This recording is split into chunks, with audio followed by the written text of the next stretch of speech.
નમસ્કાર, હું છું ગોપી ગાંગર અને આપ જોઈ રહ્યા છો નિર્ભય ન્યૂઝ। મારી સાથે અત્યારે ભારતીય જનતા પાર્ટીના પ્રવક્તા શૈલેષ પરમાર અને કોંગ્રેસના પ્રવક્તા મુસ્બિલભાઈ બંને જોડાયેલા છે।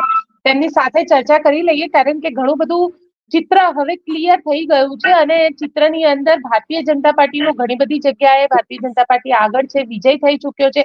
કોંગ્રેસ પણ ઘણું સારું પરફોર્મન્સ કરતી દેખાઈ રહી છે। ઘણી બધી જગ્યાએ કોંગ્રેસે ખાતું ખોલી દીધું છે।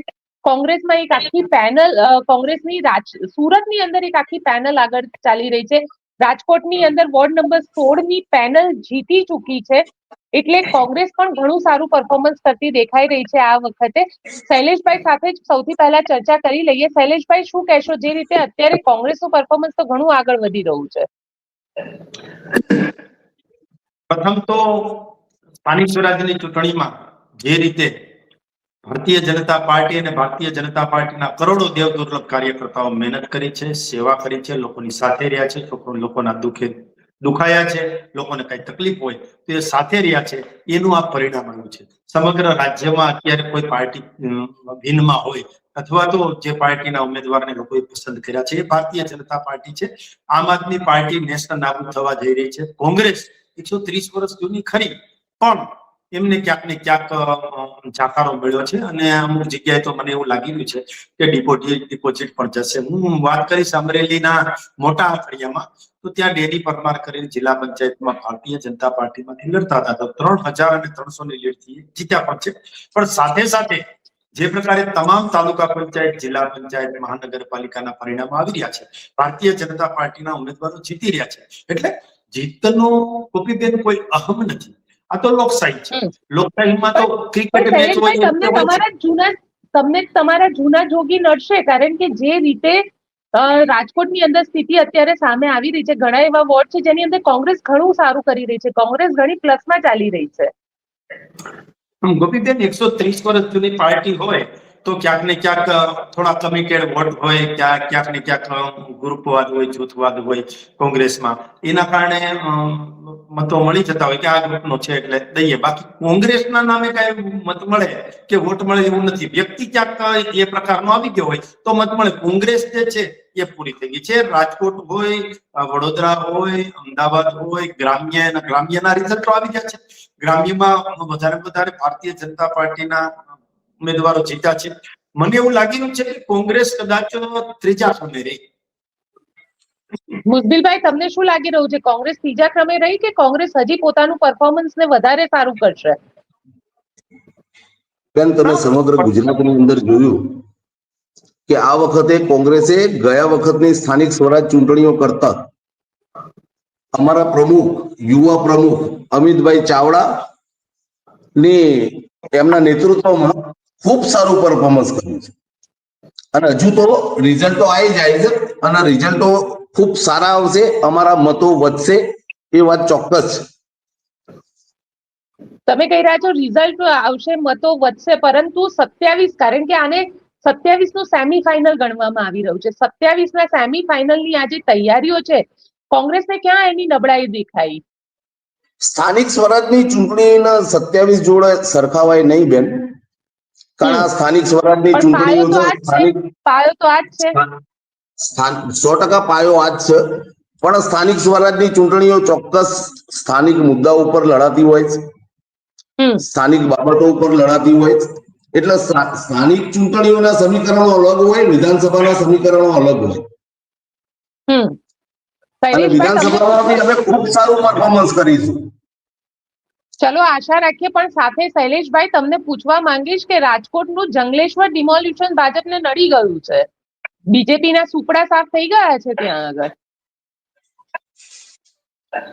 બીજેપીએ અત્યાર સુધી જે ચલાવ્યું એમાં વિધાનસભાનું સુપડા સાફ થવાની તૈયારી રાજકોટથી જ સંકેત, રાજકોટ જ એમનો પાયો હતો, રાજકોટથી જ આ સંકેત મળી રહ્યા છે કે રાજકોટથી જ બીજેપીના 27માં બી સુપડા સાફ થવાના જ છે।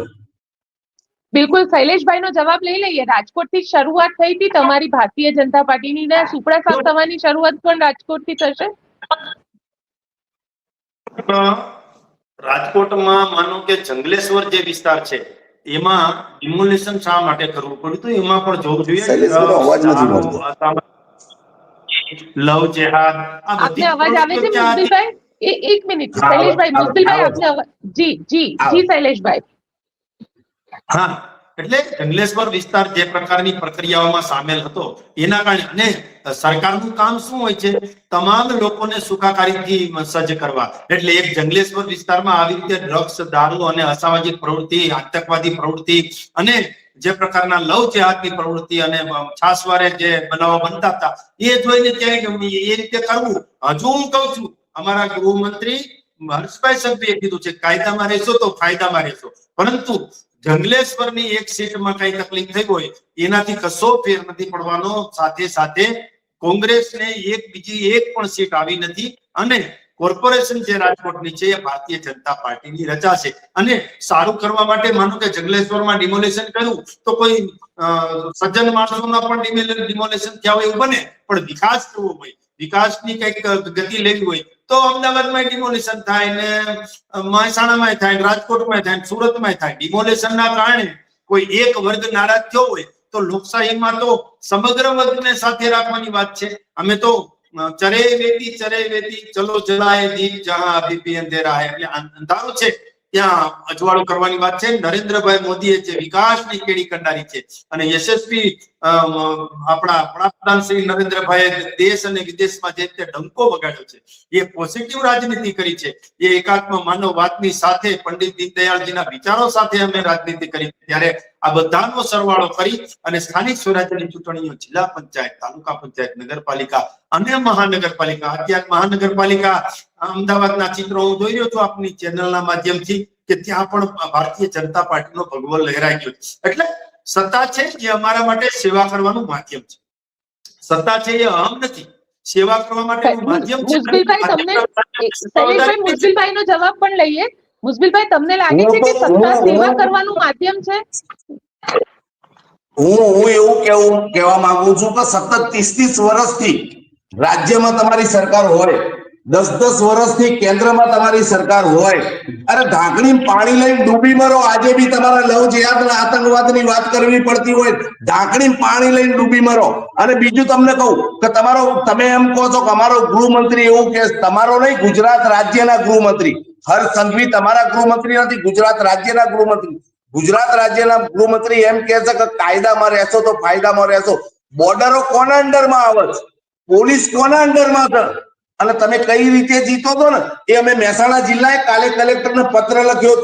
મહેસાણા જિલ્લાની અંદર 23 તારીખે પૂરીબેન નારાયણભાઈ નામની વ્યક્તિ 23 તારીખે મૃત પામેલ છે. 26 તારીખે એનું મતદાન થાય છે. ઈશ્વરભાઈ અમેરિકા રહે છે, એનું મતદાન થાય છે. દશરથભાઈ ઓસ્ટ્રેલિયા રહે છે, એનું મતદાન થાય છે. મતક્રમ નંબર સુધી તમને આપું. તમારી જોડે મત ચોરી સિવાય જીતવાની તમારી તાકાત નથી. એ ચેલેન્જ સાથે કહું છું, તમારી તાકાત નથી કે તમે જીતી જાઓ. અને તમારી જોડે હિન્દુ મુસ્લિમ સિવાય શું વાતો છે? ખૂબ સારી વાતો કરો છો નરેન્દ્રભાઈના નેતૃત્વ. અરે નરેન્દ્રભાઈ તો એટલા મોટા મહાન વડાપ્રધાન છે કે રામને લાયા હતા. તમે લોકો છો ને સૂત્ર આપ્યું હતું, જો રામ કો લાએ હમ ઉસકો લાએંગે. તમારામાંથી કોઈની ભારતીય જનતા પાર્ટીનું ચેલેન્જ કરું છું, કોઈની હેસિયત છે રામને લાવવાની? અરે રામ હતો તો તમે આયા, રામ હતા તો તમે શૈલેષભાઈ શું કહેશો? શૈલેષભાઈ શું કહેશો? અરે બીજું ખૂબ સારા શ્લોકન કરે. અરે અમે લોકો તો એકો બ્રહ્મા દુખીઓ નસ્તે નહીના નસ્તે કિંગડમમાં માનવા વાળા લોકો. મુઝીબભાઈ, આપણે પહેલા શૈલેષભાઈને સાંભળી લઈએ કે જે રીતે મુઝીબભાઈએ આરોપ લગાવ્યો, કલેક્ટરને આવેદન પત્ર આપ્યું છે, જે લોકો હાજર નથી એમનું મતદાન થઈ ગયું છે મહેસાણામાં. મતક્રમ નંબર સુધી આપવાની તાકાત રાખું. કોઈનું ખોટી રીતે મતદાન થવું એ લોકશાહી અને બંધારણીય રીતે જોવા જઈએ તો ગુનો છે. એ મતદાન કોણે કરાવ્યું ને કઈ રીતે કરાવ્યું, એ ભાજપ, કોંગ્રેસ કે આમ આદમી કોઈ પણ કરાવ્યું હોય એ ગુનો છે, એની પર પગલા પણ લેવા જોઈએ. એક વાત. બીજી વાત કે હમણાં એ વાત કરતા હતા કે અમારે આમ કર્યું ને આમ કર્યું. તમે સ્થાનિક સ્વરાજ્યમાં શું કર્યું એ ખાલી કહી દો ને કે આટલું અમે સ્થાનિક સ્વરાજમાં લોકોની વચ્ચે ગયા. હવે બિલાડીના ટોપની જેમ ચૂંટણી તાણે તો નીકળી પડ્યા. છેલ્લે સુધી તમને ઉમેદવારો નહોતા મળતા તો ઉમેદવાર આલિયા વાલિયા જબાલિયા ભેગા કરીને ઉભા રાખી દીધા તો એ પાછા ખેંચી લીધું. એટલે તો 700 જેટલા બિલાડી જાય એને ખેંચી લીધું, તમને નહોતા મળ્યા. અમારી કેટલી વિધાનસભાઓમાં તાલુકા પંચાયત જિલ્લા પંચાયતોમાં તમારા ઉમેદવારો તમે ગામડે ગામડે તમે ગોતવાની કહેતા કોક લડો પછી છેલ્લે એમ થયું કે ભાઈ આ બધું બચાવવા માટે આ સીટમાં ન હોય તો બહારથી લઈને ઉમેદવારો મૂકી દીધા, જેમ કે અમરેલી તેમાં બહારથી લઈને જિલ્લા પંચાયતમાં ઉમેદવારો મૂકી દીધા. એટલે આ પ્રકારની પરિસ્થિતિ કરી અને જે તમારા રાષ્ટ્રીય પ્રમુખ છે મલ્લિકાર્જુન ખડગે, એને જે ગુજરાતને અભણ કીધા હતા ને, આ એનું પરિણામ. એ અભણ દીકરીઓ જે છે ને, આપણા વડોદરાની દીકરી, એ મુસ્લિમ સમાજની દીકરી, એ અભણ દીકરીએ દેશની સરહદ ઉપર જઈ અને પાકિસ્તાનને ઝડપાતોડ જવાબ દીધો તો એ મુસ્લિમ દીકરી હતી. એટલે અમે કોઈ મુસ્લિમ તૃષ્ટિકરણમાં માનતા જ નથી, પરંતુ તમે એમ કરીને હિન્દુ મુસ્લિમનો મુદ્દો લઈ આવો છો, એમાં અમારો તો કશો વાત નથી. હવે તમને જ દુખે છે, પેટમાં ફૂટો છો માત્ર ને માત્ર તમે લાયા ચાલુ ડિબેટ થઈ. વિશ્વકર્માએ 29 જેટલી સભાઓ ગામડાઓમાં ને સિટીમાં કરી, જ્યારે આપણા મુખ્યમંત્રી ભૂપેન્દ્રભાઈ પટેલે 19 જેટલી સભાઓ કરી. એટલે આ બધાએ મહેનત કરી છે. અમારા અત્યાર સુધીની સભા, ખાટલા બેઠક, ચિંતન મનન ગણીએ તો 1,35,000 બેઠકો કરી છે. મહેનત. અને પાછું ચૂંટણી ટાણે જ નહીં. જો માનો કે ગોપીબેન અત્યારે ચૂંટણી પતી ગઈ, આવતીકાલથી અમે પાછા લોકોની સેવામાં લાગી જઈશું, કોંગ્રેસ ખોવાઈ જશે. કોંગ્રેસમાં દૂતવાદ, પ્રાંતવાદ અને આ અમિતભાઈ માણાના, પરેશભાઈ ધાનાણી માણાના, ભરતભાઈ સોલંકીના માણાના, શક્તિસિંહના માણાના એવું થશે. હવે હમણાં પાછા પાટવે આવશે, તારા લીધે આવ્યા, તારા લીધે આવ્યા. હાર જે છે ને એ તમારે ગળથુથીમાં ગુથાઈ ગઈ છે. આ તમારી કોંગ્રેસ પાર્ટી 130 વર્ષની જૂની ખરી, આ ઉંમર ખરી, પણ લાયક પાર્ટી નથી રહી. હવે એ પૂરું થઈ ગયું. શું કહેશો? એક મિનિટ શૈલેષભાઈ, આપણે મુસ્બિલભાઈ નો જવાબ લઈ લઈએ. મુસ્બિલભાઈ શું કહેશો? 130 વર્ષ જૂની પાર્ટી લાયક નથી, એનું સર્ટિફિકેટ ભારતીય જનતા પાર્ટીના કોઈ વ્યક્તિ જોડે અમારે લેવાની જરૂર નથી. આ દેશ માટે કોંગ્રેસે શું કર્યું છે એ દેશની પ્રજા જાણે છે. ઠીક છે કે કોઈ એવા જુઠ્ઠાણા તમે ચલાવો છો, તમે 30 વર્ષથી શાસનમાં છો, આજે બી તમારે પોલીસ દ્વારા, સરકારી અધિકારીઓ દ્વારા ધમકીઓ આપી, પૈસાની લાલચો આપી. જમાવટનું પ્લેટફોર્મ બહુ મોટું પ્લેટફોર્મ છે. જમાવટ ન્યૂઝ આખા ગુજરાતમાં બતાવવા, જમાવટ ન્યૂઝે તો તમારા રેકોર્ડિંગ બતાવ્યા, રેકોર્ડિંગ 25 લાખ લઈ લઈને બેસી જા, નહીં તો મજા નહીં આવે. આ બધી ચેનલોએ બતાવ્યા છે. પણ ભાઈ આ બધી ચેનલોએ તમારા કારનામા બતાવ્યા છે. તમારા સર્ટિફિકેટની જરૂર નથી. ભારતને જ્યારે જરૂર પડી ત્યારે તમે કોની જોડે હતા એ આખું દેશ જાણે જ છે. 40 વર્ષ સુધી કોના કાર્યાલય ઉપર રાષ્ટ્રીય ધ્વજ ના ફરક્યો એ પણ ભારત જાણે છે. પણ ઠીક છે, ભરમાવાની વાત. અને બીજું, મલ્લિકાર્જુન ખડગે જે બોલ્યા હતા ને અભણ, એ ગુજરાતની પ્રજા નહીં, તમારા નેતૃત્વને બોલ્યા હતા. કેમ બોલ્યા હતા એનો પણ દાખલો આપું. રશિયા ક્રૂડ ઓઇલ તમને સસ્તું આપતું હતું, પેલા ટ્રમ્પ દાદાએ ધમકી આપી ને, સીધા પગે પડી અને તમે મોંઘું ક્રૂડ ખરીદવા માંડ્યા. એક અભણ એમને કયા હતા. અને જો તમને ચેલેન્જ કરું છું આ જમાવટ ન્યૂઝ ઉપરથી, જો ખરેખર તમે અભણ ના હોય ને તો બતાવો ને, વડાપ્રધાનની ડિગ્રી જાહેર કરો.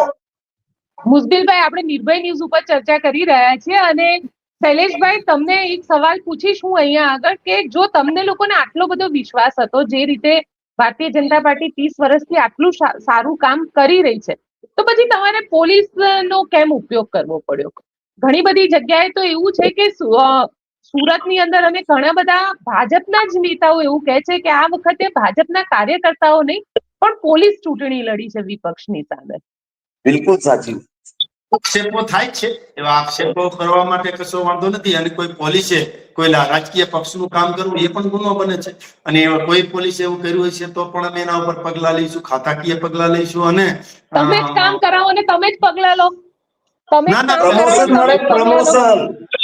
અને કરાયું હોય એવું ક્યાંય સાબિત થતું હોય તો અમારા ઉપર પણ ગુનો લાગે. આ તો લોકશાહી છે ભાઈ. અને બીજી વાત, હમણાં ખૂબ કોંગ્રેસના વક્તા ખૂબ સારી વાત કરી કે અમે આ કર્યું છે એટલે અમારા અત્યારે મતપેટીમાંથી બધું બહાર આવી ગયું છે. આખરે રાજનીતિમાં જીત અથવા તો રાજનીતિનું જે પરિણામ જે છે, રાજનીતિનું જે પરિણામ જે છે એ મતપેટીમાં હોય છે. મતપેટીમાંથી જે રાજનીતિના ઉમેદવારો જે પક્ષ બહાર નીકળે એ રાજનીતિની લેબોરેટરી કહેવાય. એ લેબોરેટરીમાં કોંગ્રેસ ફેલ ગયો છે. પણ કોંગ્રેસ આવી રીતે મતપેટીમાં મત જતા રહે કે અમે છીએ, પણ હું તમને ડંકાની ચોટ ઉપર કહું છું, 15 માંથી 15 મહાનગરપાલિકા ભાજપની હશે, 34 માંથી 34 જિલ્લા પંચાયત ભાજપની હશે, અને હજુ પણ કહું છું 260 માંથી 260 તાલુકા પંચાયત ભાજપની હશે, અને 84 માંથી 84 મહાનગરપાલિકા ભાજપની બનવા જઈ રહી છે. તમે હવે પાછા વળો, મુંગેરી લાલ કે હસીન સપને જોવાનું બંધ કરો. તમે પેલા તો છે ને આ ચૂંટણી પૂરી થાય ને એટલે મંથન કરી રાજીવ ગાંધી ભવનમાં શૈલેષભાઈ બોલો ને, ચૂંટણી પંચ પણ ભાજપનું હશે, પોલીસ પણ ભાજપની હશે, સરકારી તંત્ર પણ ભાજપનું હશે. ગણાઈ દો શૈલેષભાઈ, બધું તમારું જ છે. ના, લોકોએ અમારા તમારી વાતને હું સ્વીકારું તો ગણાઈ દો. સેવા કરી છે એટલે તમે જે નિર્ભય ન્યૂઝ ઉપર બેઠા છો ને, ગુજરાતની તમામ ચેનલોએ તમારા રેકોર્ડિંગ બતાવ્યા. જે કરો એ મતપેટીમાંથી બહાર કોણ નીકળે છે? મતપેટી એ લોકશાહીનો અધિકાર છે, અને મતપેટીમાંથી બહાર નીકળવું એને જ રાજનૈતિક પાર્ટી કહેવાય. એ લેબોરેટરી છે. આ કોઈ આપણે ભજન મંડળી લઈને જ બેઠા. રાજનૈતિક પાર્ટી લોકોનો મત, લોકોનો મત છે, સ્વાભાવિક છે, અને લોકોના મતથી જીતાય છે. પણ અહીંયા સવાલ એ આવે છે કે એમાં પણ નૈતિકતા હોવી જોઈએ. જો નૈતિકતા ન હોય તો પછી એ ચૂંટણી લોકશાહી પૂરી થઈ જાય છે. કારણ કે જે રીતે મુઝીદભાઈ કહી રહ્યા છે કે ત્યાં આગળ જે વ્યક્તિ નથી, હયાત નથી, મૃત્યુ થઈ ગયું છે, એ વ્યક્તિ પણ વોટ આપી રહ્યા છે અને એમની પાસે એવિડન્સ છે. ક્યાંક ને ક્યાંક તમને એવું લાગે છે કે સત્તાનો દુરુપયોગ, અને જનતાએ આ વખતે ઘણી બધી જગ્યાએ ભાજપના નેતાઓને જાકારો પણ આપ્યો છે. જ્યાં પ્રચાર માટે જતા હતા ત્યાં આગળ લોકો એમનો વિરોધ કરી રહ્યા હતા. ત્યાં વિરોધ થાય એટલે જય શ્રી રામનો નારો લગાવવામાં આવતો. તો એ બધું કરવાની શાના માટે જરૂર લાગતી હતી? જય શ્રી રામ તો અમારી રગે રગમાં છે. અમારા રગમાં કામ કર્યા હોત તો તમારે કેવું ના પડ્યું હોત ને. કામ કર્યા હોત, જનતાના કામ નહોતા કર્યા એટલે જ જનતાએ જાકારો આપ્યો તો. પણ જય શ્રી રામ માટે જ પાકિસ્તાન ઉપર સર્જિકલ સ્ટ્રાઇક કરી હતી. જય શ્રી રામ માટે જ 370 ની કલમને હટાવી હતી. જય શ્રી રામ માટે જ અયોધ્યામાં મંદિર બનાવ્યું હતું. જય શ્રી રામ માટે જ આપણે સોમનાથનો જીર્ણોદ્ધાર કર્યો હતો. જય શ્રી રામ તો અમારા રગે રગમાં છે. બાકી રાજનીતિ કરવા માટે અમે જો તો વિકાસના કામો જો તો દેશની બહાર પણ આપણો ડંકો વાગ્યો છે. દેશની અંદર અને ગુજરાત રાજ્યમાં તો વિકસિત મોડલ તરીકે પણ અપનાવી રહ્યા છે લોકો. ગુજરાતના રાજનીતિને પણ જોઈ રહ્યા છે દેશ વિદેશના લોકો. ગુજરાતને ડેવલપ મોડલ તરીકે જોવાય છે. આપણી મા બેન દીકરી રાતના 2 વાગે પણ સ્કૂટી લઈને નીકળી શકે એવું હળવું વાતાવરણ છે. તો પછી હર્ષભાઈ એવું કેમ કહે છે કે ભાઈ કોંગ્રેસ આવશે તો રાતના ગરબા બંધ થઈ જશે? ગુજરાતમાં તો આજની ભારતીય જનતા પાર્ટીની સરકાર નહોતી ને ત્યારે પણ રાત્રે ગરબા રમતા હતા બહેનો, અને આટલી જ સુરક્ષિત હતી. ના, કોંગ્રેસના એક આગેવાને કહ્યું કે તમને એવું કહેવામાં આવ્યું છે કે હવે પછી આપણે રાસ બંધ કરાવીશું અથવા તો નમાઝ પઢીશું. તો નમાઝ પઢવી અને રાસ લેવા એ તો આપણો સ્વતંત્ર અધિકાર છે. કલમ 19 પ્રમાણે કોઈ પણ માણસ એકઠા થવાનો અધિકાર છે, પોતાના તહેવાર ઉજવવાનો અધિકાર છે. કોઈ પણ તહેવાર ઉજવવાનો અધિકાર જ હોય છે, એમાં કશો ફેર જ નથી. સાથે સાથે લોકશાહીમાં હોઈએ ત્યારે પણ આપણે જોવું જોઈએ કે આપણે કરેલા કામો એનું જે પરિવર્તન છે એ મતોમાં થાય એ પણ જરૂરી છે. રાજનૈતિક પાર્ટી તરીકે જ્યારે નરેન્દ્રભાઈ મોદી આવું કામ કરતા હોય, અમારા મુખ્યમંત્રી શ્રી ભૂપેન્દ્રભાઈ પટેલ એ પણ એવું કામ કરતા હોય, આપણા સંગઠનના પ્રમુખ શ્રી જગદીશભાઈ વિશ્વકર્મા એ પણ જે પ્રકારે કામ કરતા, બધાના કામનો સરવાળો. અને બીજું, ભારતીય જનતા પાર્ટીનું કમળ નરેન્દ્રભાઈ મોદીએ કરેલો વિકાસ, અને અમે જે ઉમેદવારો રાખ્યા છે એ ઉમેદવારોના ચહેરા, આ લોકોએ ઉમેદવાર રાખ્યા હતા એ અમારે તો એક હમણાં મેં જોયું તો કોંગ્રેસના ઉમેદવારને સજા થઈ તો ચૂંટણી લડતા હતા ને એને જેલમાં જવું પડ્યું. જે નગરપાલિકામાં લડતા હતા. એટલે કહેવાનો મતલબ, આવા લોકોને જયારે ઉમેદવારી કરવાનો મોકો કોંગ્રેસમાં મળતો હોય તો પછી લોકો આ લોકોને ચાહવાના જ નથી ને. ખબર પડી ગઈ છે કોંગ્રેસ આવશે તો શું થશે. છેલ્લો સવાલ પૂછી લઉં છું. આમ તો લોકશાહીની અંદર જન્મત જ આખરી ફરમાન કહેવાય છે કે જ્યારે જનતા વોટ આપે છે ત્યારે જ કામ થાય છે. પણ તમને એવું લાગે છે કે આ 5 વર્ષમાં ભાજપના નેતાઓ કામ કરશે? કારણ કે જો પછી આગળ જ્યારે પણ ચૂંટણી આવશે 27 નું સેમી ફાઇનલ છે, એટલે 27 ની ચૂંટણી માટે જ્યારે મત માંગવા જવા હશે તો જનતા કામને જોઈને જ વાત કરશે.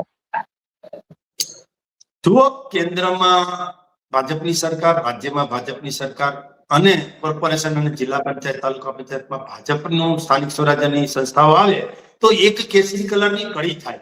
એ કડીથી કડી જોડાતી જાય, ઉપરથી આવતી ગ્રાન્ટ છે એ વ્યવસ્થિત વપરાય. અને 2021માં જે લોકોને અમે ચૂંટાવ્યા હતા ભારતીય જનતા પાર્ટીના સિમ્બોલ ઉપર, કમળના નિશાન પર, એ લોકોએ સારું કામ કર્યું છે, એમને રિપીટ કર્યા છે.